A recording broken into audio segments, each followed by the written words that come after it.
What is up? Live from the cat house with a baby on my shoulder. This is Dre's Geek Philosophy Podcast, the March 23rd edition, the week 2 of quarantine edition. It's another Monday. I'm sure we'll be able to go and look back upon these days and like, oh yeah, remember when we were quarantined?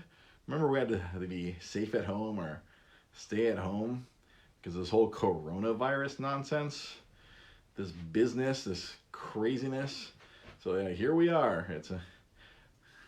I got the son on my shoulder because I wanted to give my wife a break because she's had to take care of this little feisty boy all day, and he has not let her rest all day. So I told her, give the boy to me. I will have him fall asleep on my big shoulder because he loves to fall asleep on me.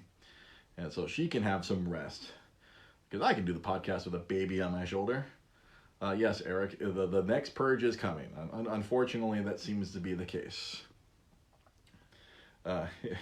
So yeah, a lot, but unironically, a lot of things in the nerd world have actually happened since we've last spoken. So I'll always start off with our favorite subject du jour on this show. As many times I love to bring them up because they are really incompetent. Good old GameStop. In the last 7 days, old GameStop has really stuck their foot in their mouth. It's been quite amazing. Where they have been insisting that they are they started off last week, I think Tuesday or Wednesday, insisting that they are a essential service because they wanted to stay open. Because I don't know if anyone caught that when I mentioned it last week, but video game sales are soaring right now. It is insane. Like at my job, we are selling games like crazy. We had an incredibly crazy day today at the old video game warehouse. It is nutso.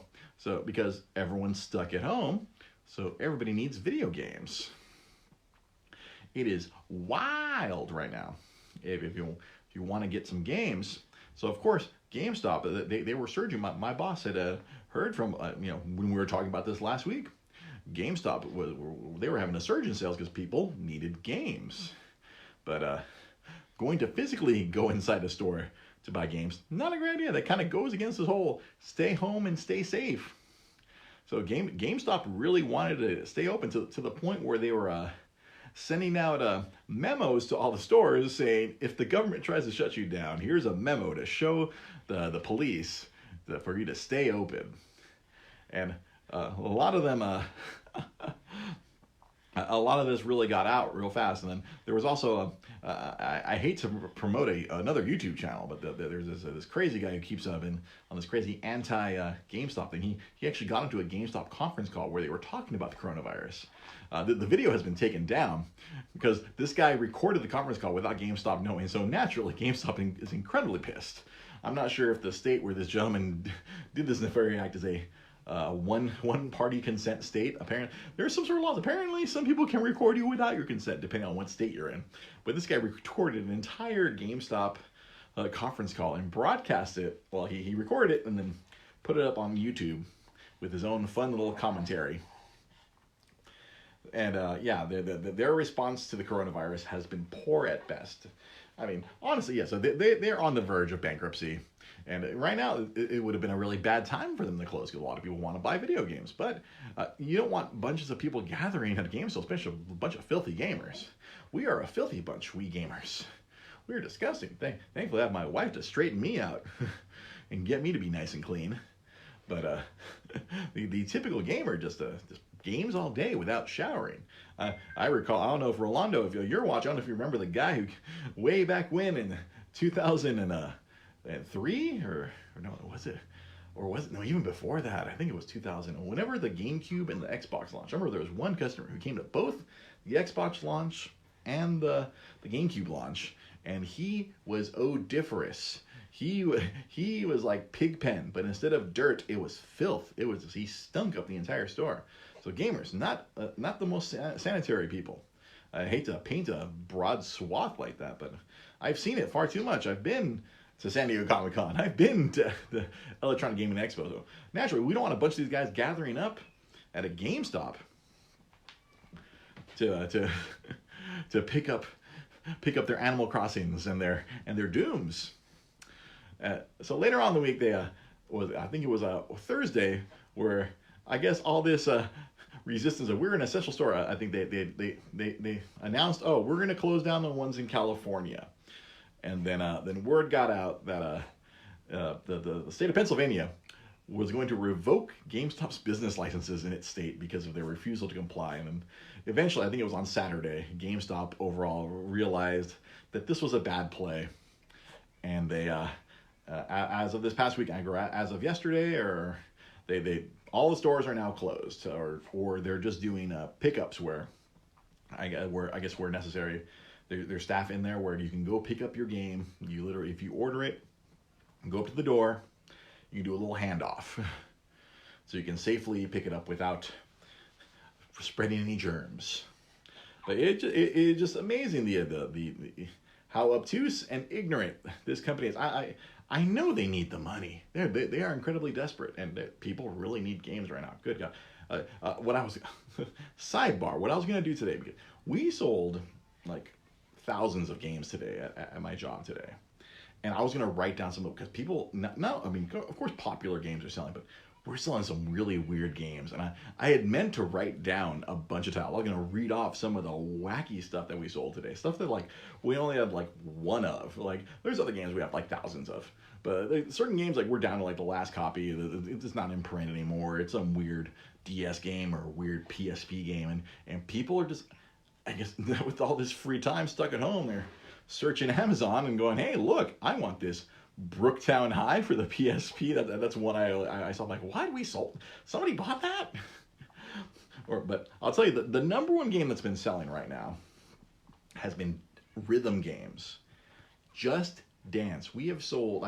I'd like to think maybe like a fifth of the games we sold today were some variation of Just Dance, whether it be Just Dance 2015, 16, 17, 18, 19, or 20. We were Just Dance out the door. It was just for all systems. It was crazy. And then we're selling all like old Guitar Heroes and Rock Bands. People even bought the terrible Band Hero. It was just crazy. A lot of these rhythm games were karaoke games. Even back, if you remember the old PS3, they had their fake wannabe Wii remotes, the PlayStation Move. We were selling PlayStation Move only games. Yes, Tiger is wearing an adorable Star Wars onesie. So you got R2, 3PO, Chewbacca. We got BB-8. And I think Yoda's on here too. Oh, someone's waking up. Yeah, it's been rhythm games everywhere for every system.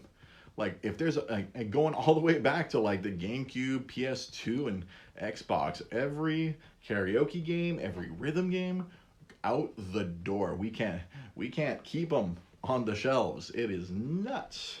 We're gonna run out of certain Just Dance games. It is wild to me. I guess families being stuck at home apparently want to play group games, and I guess the most fun group game out there. I mean, Sam's here right there. You've demonstrated many times on social media yourself and your little ones playing Just Dance on using the old PlayStation camera.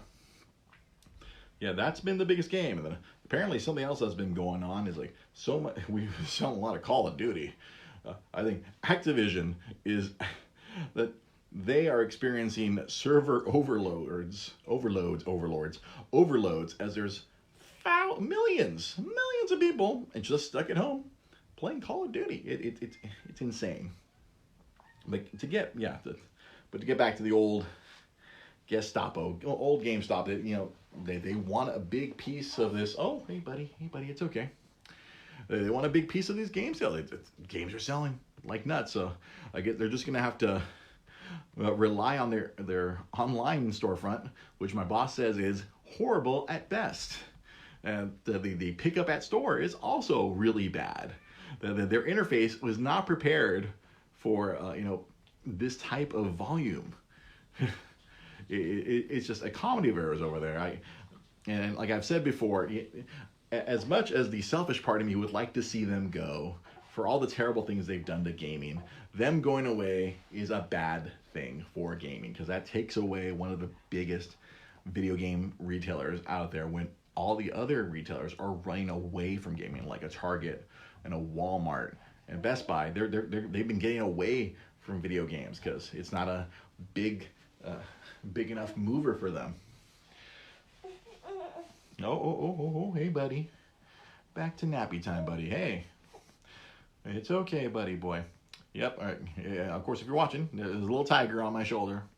Little baby tiger right here.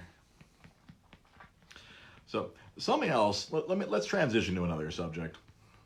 Let me talk about something really funny in regards to video games that's happening. It was announced last week. So of course, because of this whole coronavirus thing that's happening, sports have been altogether just canceled outright, with the exception of professional wrestling. But in other countries, they're finding alternatives. For example, in the Spanish Premier League, La Liga, the biggest league, unless you're in England and you think the EPL is the biggest league, but La Liga, where teams like Barcelona and Real Madrid, where all the biggest players and we're doing a handoff here. We're doing a handoff. Okay, bye, Tiger. If you need another break, honey, you can go ahead and bring him back to my big old shoulder. So what's happening is that La Liga has been canceled. They're the biggest league where they pay the best players in the world to play.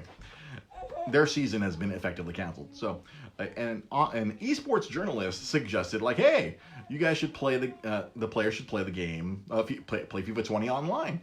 And there actually was a game where a player from a couple of the lower team, a player representative from each of the lower teams, actually played each other online, and they streamed it on Twitch. And apparently, this idea gathered so much support that they're actually organizing a tournament for all 20 teams in the Spanish league, where they're gonna have each team's gonna pick their best FIFA player, because believe it or not, these athletes actually play their own game. So each of the Spanish league teams, they're gonna pick their best FIFA player, and in some cases it might actually be the superstar on the team from the article I read. And they're going to play each other. They're going to do an elimination for the bottom 6 teams, and then the top 12, and then whoever survives the bottom 6, or the bottom 8, they're going to play a 16-team tournament on FIFA 20, and people will be able to watch it on Twitch, and the actual players. This is insane. And then it was announced today. Of course, in Europe, at the F1, Formula One, their season's canceled. So they all saw this idea, like, hey, let's do the same. That all the F1 drivers are gonna play the official F1 game from Codemasters and play that online on Twitch. There should just be, while we're in this condition, I don't see why LeBron and Anthony Davis can't hook up their PS4 and go play against James Harden and Russell Westbrook on their PS4 and then do some 2K20. If this stretches into the football season, all the football teams should play Madden. I mean, all the baseball teams, they can either pick RBI baseball or they can play the Sony the Show 20. Just start simulating, not even just simulating, just like virtual apparently there were like Warren here and Sam saying there was virtual NASCAR this past weekend. Why not? Esports have effectively taken over. It's jocks are now nerds, as Sam Zia said right here on Facebook Live. The world is turning upside down in the weirdest ways. In spite of all the craziness and fear, nerds are improvising and trying to make things better. It's just wild to me. Me and one of my coworkers, we were joking about this all morning. Would Donovan Mitchell and Rudy Gobert be on the IR? I mean, they should be, but I can't see why they can't hook up their own. As long as they're quarantined, they can hook up their PS4 and still play. I mean, you can't transmit COVID-19 over the internet, as far as I know. I mean, as long as Rudy Gobert and Donovan Mitchell have their own console by themselves, and wherever they're quarantined, I don't see why they can't play. But this should happen all over the place. My coworker today was even suggesting, hey, maybe we can just transition all of our wars to just be on Call of Duty instead of sending soldiers to die realistically. We can just make them play it out. Do a big 64-man death match, and all right, whichever team has the best KD has won this war, so to speak, and we'll settle the conflict that way with no bloodshed. And then my response is like, oh man, but like, what about these poor third world countries? Like, if they get invaded, what if they have terrible internet? What if some nefarious country starts lag switching on the other country? This leads to all kinds of weird implications. If we start using this for way too much, for way bigger things, like we're just having a ball today discussing that in between processing thousands of orders of video games today. It was just wild that all this stuff is going on in our crazy world, of the way that we're having to react to this. On the converse side, like obviously video games have experienced this giant upswing because people are just trapped at home. On the other side, a very disturbing headline I read this morning. I get disturbing only in the sense of nerddom. We're talking about my geek philosophy here. Something that popped up on my news app this morning. This past weekend was the first time in the over 100 years of cinema that there was a weekend without a box office. Not a single ticket was sold. The net box office, I guess, I don't know if Box Office Mojo still has it on the free site, it was zero for this past weekend. No money, at least in theaters, happening at the movie theaters. It was like insane for me to see that. They're like, oh, it's preposterous. Obviously, everyone should not be going to theaters. We're supposed to be staying home. But it was just like, it kind of baffled me. I'm like, wow. It's just like, I marvel that like not some like crazy theater didn't try to stay open, or they weren't doing some like, all right, single showing, one person go in. Because I know AMC had been trying that, where they were going to let people sit like 6 feet apart or something, and they're only allow it to get up to a certain percentage filled, but then they ended up just shutting down all the theaters overall with all these mandates. It just was wild. It was insane to me that this happened. And in response, I guess all the movie companies, they're just pushing all their stuff that was supposed to come out in theaters. They're just shifting it right to on demand. Because a few weeks ago, like we talked about previous weeks, No Time to Die was delayed, Mulan is delayed, Black Widow finally got delayed. But I guess some other movie companies, instead of opting for a delay, because we don't know when this is going to be over. It's like, there is no timeline. So some movie companies are like, we're like, all right, fuck it. They're just pushing shit onto digital. Where like the movie, most recent example, just got announced over the weekend. Onward, the most recent Disney Pixar movie. It went straight to on demand. The previous weekend, it was the #1 movie in America with $64,000. Say Warren right there mentioning theaters are looking for a bailout. Yeah, everyone's looking to the government going, hey, can you help us stay in business? I think everyone's in line for that one. But the previous weekend, so Onward, for example, is now on demand. If you want to go watch it, if you can't wait for the physical disc, I don't know if even the physical disc, how? I guess through Amazon. But you want to watch it on demand, you can go fork over your $20. Or if you're a patient person who has Disney Plus, you just wait till about like next week, right? April 3rd, it's just going to be on Disney Plus. And it's like, whoa. It's like, all right. Me and the wife were like, cool. We wanted to see that movie, and we're just going to wait till April 3rd and watch it on Disney Plus. Was it DreamWorks that Trolls sequel that was supposed to come out? They just went straight to on demand. And it seems that like the movie theater companies they're not happy with this development of just, instead of waiting, they're just shifting it to on demand and raking in the money directly. I'm not sure how much on demand is happening. Maybe more than we realize, because everyone's stuck on them. I know Netflix has been sucking up all the bandwidth, along with every other app like a Hulu or a Disney Plus or an Amazon Prime, or pick your favorite app. And I know that's been going crazy. but it just, whew, like the movie industry might. There's a lot of things that are going to change. I feel like a lot of things are going to change. But as far as in the world of nerddom, the way we consume movies or get movies, it might change. I'm not saying movie theaters are going to go away, but I think depending on how people just directly buy on demand, if they rent or buy the game right now, it's like, or buy the game, buy the movie directly. Maybe some people might just prefer that. I know there's still like many movies that you want to go see in the theaters. You want that movie going experience. I mean, like one of the last movies my wife and I saw before the kid was born, Star Wars: The Rise of Skywalker. I mean, it's cool to watch, a Star Wars on your TV screen. A few weekends ago, my wife and I went through the original trilogy, and it was cool to watch. But sometimes when you watch a big movie with a big screen, that's generally ideal for some epic stuff. I don't know if Endgame would have hit me as hard if I wasn't watching it on a big ass screen. I mean, it's still enjoyable on a television, or as my best friend Jai likes to do, watch movies on his phone. I mean, I still can't wrap my head.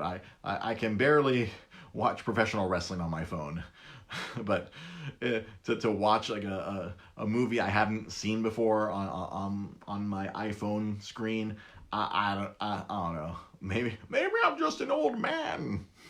Oh, see, James, right there, you bring up an interesting point. Apparently, drive-ins haven't closed. The few that still exist. I know there's at least 2 or 3 here in Los Angeles County. Apparently, the drive-in is they are booming. Yeah, the people are lining up. Apparently, the drive-ins are still showing films, or I guess, or the drive-ins are trying to open. I guess if drive-ins were open, then we would have had a box office, but. That seems to be the case. I saw, it's right there. Warren, you make an audience reaction. Going to see a movie with a whole bunch of people. You get that reaction of everyone. Or one of my, I guess most recent, me like enjoying the audience reaction was everyone's collective gasp at the end of Infinity War as, all the heroes are dying. And I'm just sitting there like being a psychic vampire and I'm like, ha ha ha, enjoy it. Yes. Oh, it's the collective sadness of everyone. I was like, yes. This is your Empire Strikes Back, children. This is your sad ending. So that type, you can't discount that experience. But right now, we're being forced to be at home, and movie companies, the film studios, I should say studios. I kept saying companies. The movie studios are just going, all right. They have to shift their paradigm onto digital, and people are a lot more comfortable with digital movies. Hell, I would just, I really want to watch Jojo Rabbit, and I'm like, well, I might as well just give Amazon the $5 to rent it. I mean, I'm not necessarily buying a lot of Blu-rays. Basically the only Blu-rays I buy nowadays are the Marvel movies, an occasional Star Wars, and I know the wife and I really want to buy Knives Out. I want to own Knives Out and just watch it whenever I darn well please, because Knives Out was so great. It just, things are changing. I know people are like, oh, digital gaming. You know what? A small thing happened in the last 24 hours in regards to digital gaming. A lot of people are saying, oh, digital gaming is gonna take over and end the physical disc. And I still say that's not a great future for us. Let me give you a for instance. So over the weekend, at some point, let's say it was an older Mortal Kombat game. This is like, I think it was Mortal Kombat 8 or 9, or whichever one. Mortal Kombat, the one that was just called Mortal Kombat. I forget if that's the 8th game or the 9th game in the series, because then very recently we've had 10 and 11. Mortal Kombat 9, I assume. The one that you could download Freddy Krueger on. That game has disappeared off of all your digital platforms. If you wanted to buy that game digitally, say on the PlayStation Network or on Xbox and Steam, it's gone. If you wanted to purchase that game, it's gone. If you wanted to play that game online against someone else, now you can't. And it's useless now. The digital code. I don't know if they take away access to the game, But suddenly, like the digital option has disappeared for a game, and that's a little thing that bothers me about this digital future that everyone seems to be excited about, and how it can just be taken away from you without asking. I know Sam Z. I don't know if he's still watching. The Silent Hill PT demo. Well, if you connected, it could be taken away. It could be shut down, or it could be it's gone. Or let's say you did download it and you lose your hard drive. It's gone. You can't re-download it. It's not available to restore it. You can't restore your purchase. Whereas the good old physical game, you could still pop that game in no matter what. It's just. It's the old man in me, but I'm always going to be a proponent of physical games. I like having the game. I've been going back, if you've been watching any of those short videos I've been posting up, Dre's Retro Game Minute. I realize a lot of this stuff, it's like the licenses would be gone. You cannot get these games. That's why some of the stuff doesn't get re-released or remastered, because whoever created the game at that time probably doesn't have the license anymore to make said game, and so that's why they did the old physical goods. A long time ago, I made this long soliloquy about the end user license, where up in through the PS2, GameCube, and Xbox, there was no way for a publisher to enforce the end user license, which a lot of people took for granted. A lot of times where you press X to agree. Many times while you're playing a game. PC gamers are probably very familiar with the end user license, but the console gamers had no clue up until the PS3 and the Xbox 360 era, where your games are more tied to the internet, and even more so now, PS4 and Xbox One and Nintendo Switch, where you're persistently need to be online. And there's a lot more digital games. Now with the digital game, the companies can take the game away from you, literally. Whether you paid nothing for it or you paid something for it. There was an awesome game on the PlayStation 4 a couple years ago. It was Marvel's Heroes Unite. There was this awesome Marvel Diablo game. It was so great. It was such a fun game. It was like playing Diablo, but with all the Marvel heroes. And for whatever reason, the publisher and the developer, they lost the license, and they shut the game down. Everything was on the server side. There was nothing theoretically downloaded on your side. The game is just taken away, gone.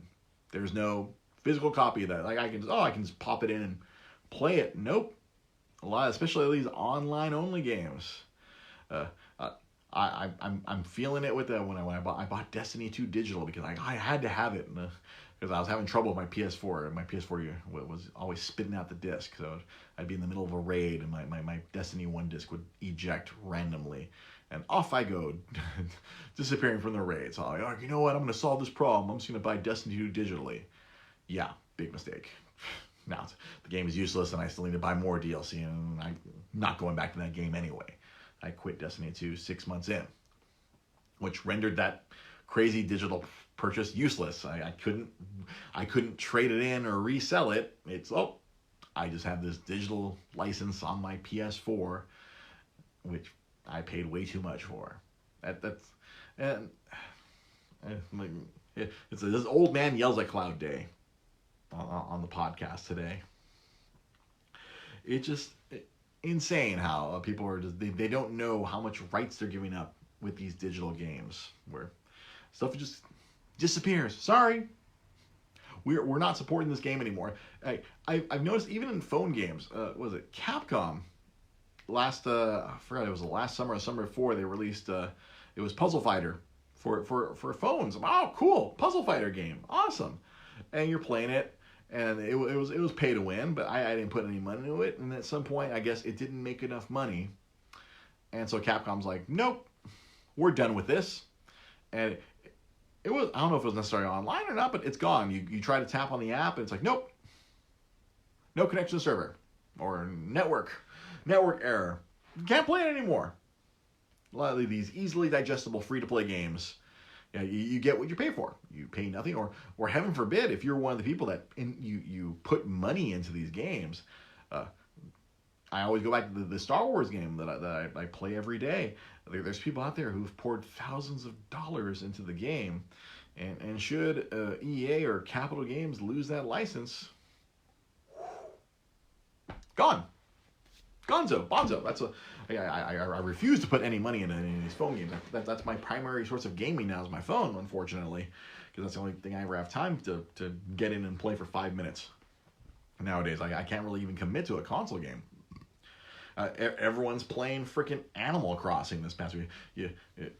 I'm sure any of you looking at your social media timelines, it's either COVID-19 or Animal Crossing on your social. I'm assuming most of you who are watching, usually most of you are just my Facebook friends. I don't know how many strangers actually wander on in here.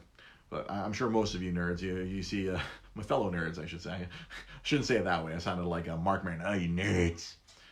All my fellow nerds, especially me, I have a lot of Nintendo reps or former Nintendo reps on my timeline. And just everyone's playing Animal Crossing. My feelings on it. I guess I'm a recovering Animal Crossing addict. The GameCube one, I played for like 2 months straight, and then I just had to quit cold turkey because I was like, I just can't keep committing time to this. This is insane. And then later on, right after I started working for Nintendo, back in 2005, they released the Animal Crossing for the DS. And I think I put 6 months into that one, where it was just like waking moments. Like, all right, whatever I'd have free time, I'm like, oh, I gotta go fishing. Oh, I gotta fix this. There is some sort of spell it puts on you. It's like, it's so cute and it's so nice, but you're doing chores and you have to dig up things and you have to pull weeds and you're paying a mortgage. It's like real life, but cute. And this tyrannical raccoon owns your life. And I didn't play the Wii one because I don't know if that one was even any good. But that 3DS one came out and I fell right back in. I forget if I was working for Nintendo at the time or not. So like I don't remember if I actually paid for that one.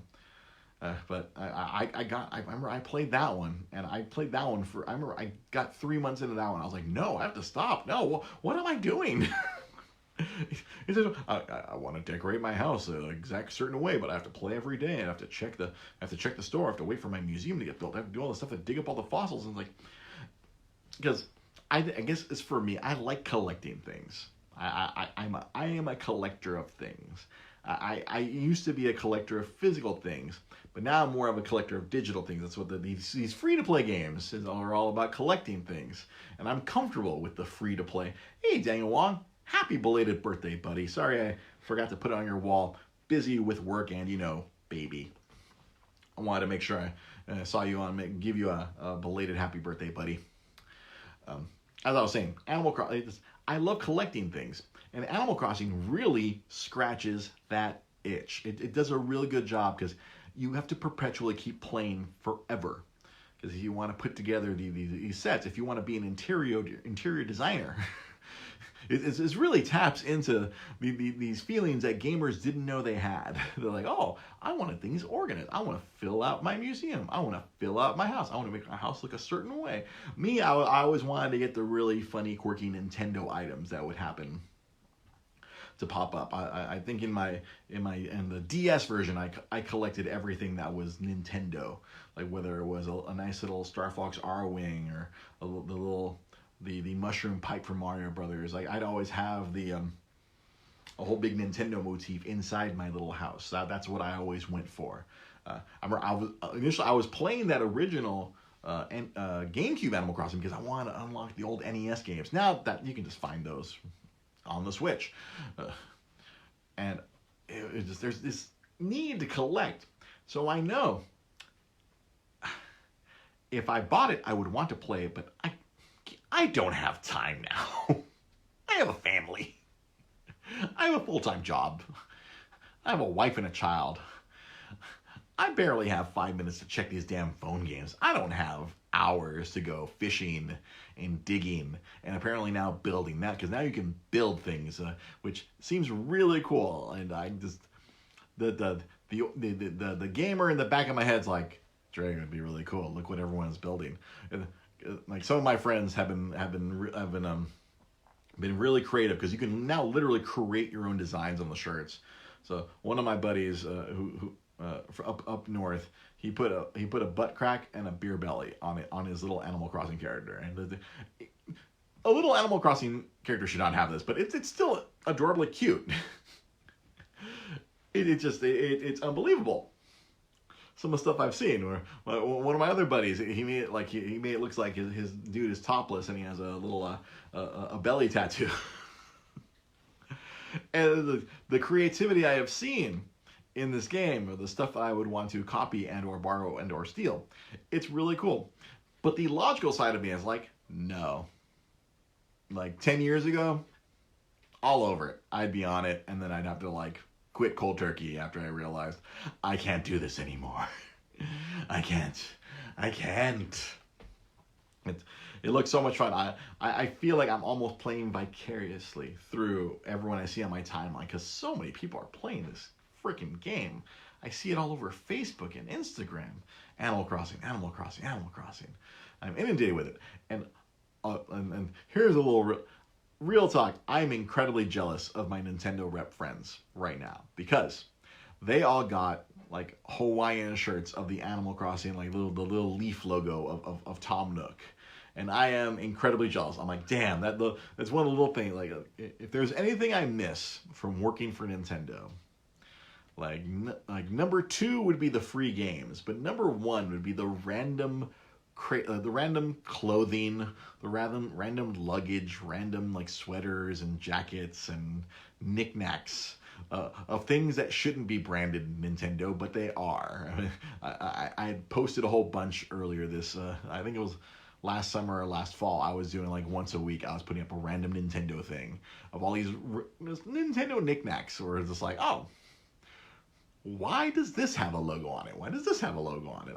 I have 2 pint glasses, which I will never part with, even though my boss wants them desperately, that have the Nintendo logo on them. And it's just like, I saw that Tom Nook kind of Hawaiian shirt, and I was like, damn, that'd be something I would walk around and wear that. Just like I used to wear my Mario Sports Mix jersey that had actually, they put my name on the back, like Cervantes across the back. I was like, I have a piece of Nintendo merchandise with my name literally on it. That's what I really miss that the most. I don't miss visiting Walmart. I don't miss visiting my bad Targets. There were some good Targets, but there are a lot of bad Targets too. I don't miss going to GameStop every day. There's a lot of things I don't miss from that job. I don't miss the minutia and the BS and the weird You would think working at Nintendo, like this should be pretty easy. It should be simple. No, there's a lot of BS and politics. Politics. Why is there politics in a video game rep job? But there are. I can get into it. I still need to start that other series where I spill my Nintendo tea, or spill my GameStop tea, or just spill tea on all the places I work at, where it's just a very focused, instead of me casually mentioning it in these hour-long podcasts, very focused YouTube video of like, let's spill some tea on GameStop today.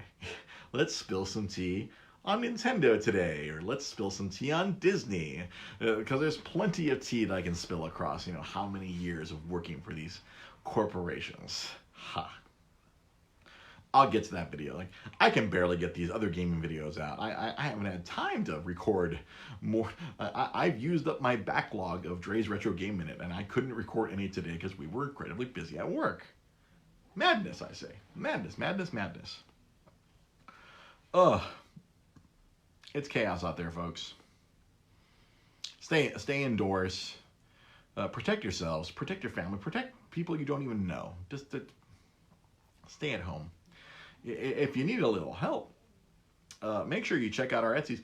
I don't know if my wife has reactivated her Etsy account, but if you go to her Instagram, rosa.limon.losangeles, she is teaching people how to make your own masks. You don't have to go fight other people online, or fight people in person, or go online and overpay for these masks. If you have a sewing machine at home, and you have certain garments or certain linens that you don't care for, you can literally make your own mask, and she can teach you how to do it.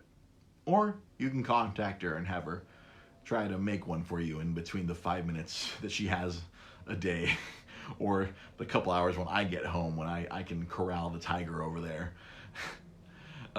Masks, she can teach you. Preferably, you can learn from her, or you can commission one from her. But primarily, she's been trying to make them so she can donate them to hospitals. But people, after her Instagram videos, people have been pestering her. I don't know if she's put them up on her Etsy. But you can go to her Etsy. That's the link will be on the YouTube video. Oh, actually, these haven't been, for whatever reason, I can't download these videos from Facebook anymore. So I haven't been able to put these up on YouTube like I've done in the past. There'll only be links. But if you're listening to this, the audio version, or if you go to our SoundCloud version, there's a link to my wife's Etsy shop, and there's also a link to my Etsy shop. There's a whole lot of fun stuff there. And someday, when our son doesn't require our 24 hours of attention, I will get back to making more fun nerd designs and posting them on my Etsy. And I also want to get back to my thumb works now. Before, it used to just be this. I could only get this far. But now my thumb is fully operational. I want to draw, but as my fellow parents here can attest, there's no time. There's no time for this. When am I going to find time to make more friggin' nerd pearls and draw things on top of squeezing an hour out for this podcast, which my dear wife lets me have this hour on Monday, like corralling our little tiger there. Well, soon he will be able to doot and scoot on his own and be slightly unsupervised. Maybe we'll, but our Etsy store. Mine is the brain doesn't work. Hey, brain's melting down again. It's awesome. At least this time it's later in the show instead of halfway down the show like 2 weeks ago. Etsy.com/show/Dre's Geek Philosophy. And I believe my wife's is Etsy.com/shop/Le Meow Club, if I remember correctly. She's in the other room with the baby, so she's not here to correct me or if I am wrong. Of course, you can always just check the description on the SoundCloud version of this when it gets posted later tonight. So, I usually go an hour, but quarantine, man. Quarantine. Unless anyone has some fun questions to ask in these last 30 seconds, I'm gonna let's wrap this up. I have to give you guys 30 seconds because there's a bit of delay between what I say and what you actually can hear and then post in the comments. But we'll wrap this up. Remember, you can always follow the show at Dre GP Podcast. That it works on Facebook. That works on Instagram. That works on Twitter. You can find us on YouTube. Dre's Geek Philosophy Podcast. Unfortunately, until I can find a solution of rescuing the videos from Facebook, my YouTube is going to primarily be Dre's Retro Game Minute and eventually Dre Spills Tea. I think I'm going to call it Dre Spills Tea. And then I'll put Dre Spills Tea on GameStop, Dre Spills Tea on Disney, Dre Spills Tea on Nintendo, Dre Spills Tea on... I'm trying to think if there's any other juicy corporations. I mean, like, I guess I could take it all the way back to Fry's Electronics and Toys R Us. I mean, Fry's is going to be shut down soon. They're already in trouble. I'm sure they're going to go out of business. As well, lots of things are going out of business. It's really scary. It's scary, but I'm here to try at least give you a little bit of levity on Monday nights. Daniel, thank you. Thank you for being here. I just want to give you guys, sometimes I feel like this is the only way any of y'all can keep up, can check in on me. I've been so busy. This is how my friends can keep tabs on me, on how things are going in the world of Dre and Rosa and Tiger. Is this podcast? It's like people can check in on, hey, how's Dre doing? I'll just check his podcasts on Facebook and see how he's doing. We're doing it. Being a parent is hard. You parents already know this. My wife and I we're in the throes. It's week 10. Our little boy just turned 10 weeks old. I can't believe it's been 10 weeks. In some parts of my brain, it feels like 2 weeks. In other parts of my brain, it feels like 20 weeks. But it's in real measures of time, Our little boy is 10 weeks and about 4 days old. Friday, Saturday, Sunday, Monday, Friday, Saturday, Sunday. 10 weeks and 4 days old, if you want to be precise on that. And the little dude keeps getting bigger. For you non-parents out there, if you want to know what it's like to be a dad, let's say if it's a newborn to like 10 weeks, go get one of those, well, you can't go to an REI or a Bag 5 right now, but if you go to you can't go to the gym either. I compare it to, like, if you want to experience that dad life, get one of those weight vests and put like a 10-pound, where it's like 10 pounds of weight on you, and just try to live. Just walk around with that extra weight, or if you could focus it like on a shoulder, or focus it on your arms, it's just like carrying 10 hours. Yeah, there's Daniel Wong right there. That's the quote in there right now. Quote of the day right there. When you have a baby, you feel every minute of every hour of every day. And I bet that's like tenfold for my wife, because I get to run off and run my head off at a warehouse for 8 hours a day. I think my awesomely strong, powerful wife, I think she feels every minute. Like when I got home today, she looked like she felt every minute. I was like, honey, I'm going to need to take the baby, and I want you to rest. And that's why I started the show with Tiger here, but he got testy, and my wife decided to take him back and calm him. I'm sure he needed to eat. The boy doesn't stop eating. He got my appetite.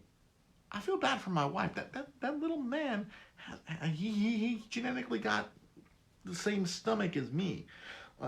I didn't get this belly eating small.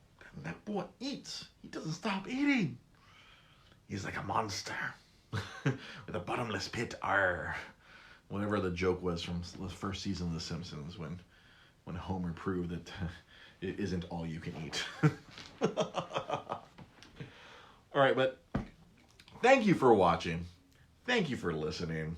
I'll be back here. I get to Monday. It's always been, for the past 3+ years, it's always been my get to Monday. That's always been the goal. Especially when my mental health was incredibly poor. This show is what kept me going. I keep going for my wife and my child, but it's always get to Monday on our calendar. It's written right there. Mondays podcast, and on the weekends I'm like, I gotta come up with some stuff to say on the podcast, people. I can't just show up here and improvise, even though I've done that many times. Oh my God, go back, watch some of those episodes. And my improv chops, I am just improvising a show. I always feel like, oh no, it's gonna. Whenever I didn't prepare, I always felt like a fun show, especially when I had a wacky old Sam Zia here. Those were episodes. But you can find all of those on our Facebook channel, and you can find many of them on our YouTube. Not enough in my opinion, but many of them on our YouTube channel. But thank you for watching. Thank you for listening. We'll catch you guys next week. Have a good night.